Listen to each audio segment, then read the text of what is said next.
Cinematic Shuffle has decided my fate once again. Pretty much right after I did the first Cinematic Shuffle review, I went right back onto the website, I clicked the button again, and I watched the wheel spin and spin until it decided my next film, which is Stranger Than Fiction, a movie that I absolutely love and I haven't seen quite a few years. You know, I've seen it, I want to say a bunch of times, but never actually graded it with my current rating system. So we're looking at Will Ferrell's best movie, and I don't even think you can argue with that. It's Stranger Than Fiction.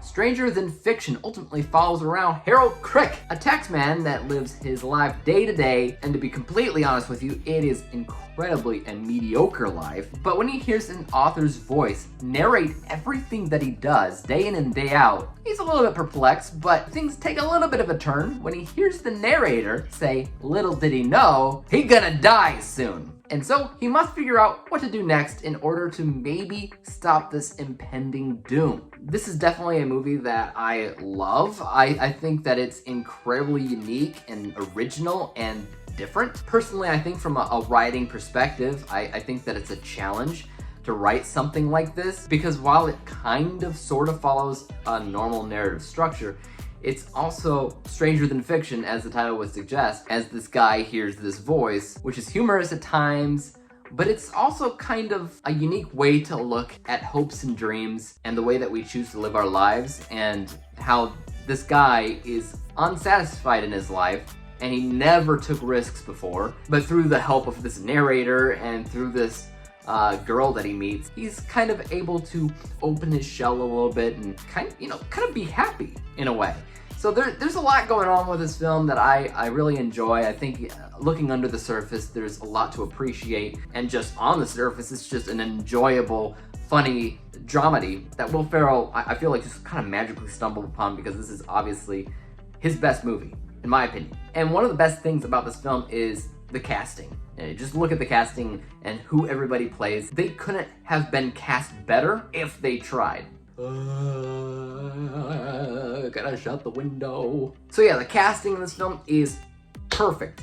Even though at this point, Will Ferrell has done nothing but do stupid comedies. And from this point forward, that's mostly what he's done as well, just stupid comedies. And yet he feels so perfect for Harold Crick. Likewise, Emma Thompson as the writer's block author that's been writing this book forever, and just her attitude towards everything is perfect. Again, her role isn't quite like everything else that she's done in her career either, but she still feels perfect for it. And Dustin Hoffman, he plays sort of a literature expert when it comes down to, you know, narratives and what you typically find. Like, I connected with his character because I feel like I do the same thing when I do my deconstructing the narrative thing, but he does that times 100. I love him in this movie. Like, he gets approached by Will Ferrell, who's like, listen, I'm hearing voices, I think I'm part of a book, the book says I'm gonna die, and Dustin Hoffman just takes him at face value and was like, okay, do you have magical powers? It's great. The balance between drama and comedy in this film is amazing, and as far as the visuals are concerned, it is very, very subtle what they do in this film, because you could tell that it's not just this huge blockbuster budget movie from Hollywood, but it does do like the 3D floating text that moves with the camera. It also has a really unique soundtrack and score to the film that, to me, is fantastic, and it all really helps elevate the film to capture the essence of the attitude of the film, I guess. Maggie Gyllenhaal's performance, I've seen her in a lot of things. Obviously, The Dark Knight's probably the highest movie scored I have with her in it, but this is probably my favorite role of hers, as she kind of plays the unlikely romantic prospect for Will Ferrell's character. You wouldn't normally think of them two together. Like, they don't seem to be the kind of actors you would see portrayed together as this romance thing. But they play it off incredibly well in this movie, and I love her character in the film. I think it stands out.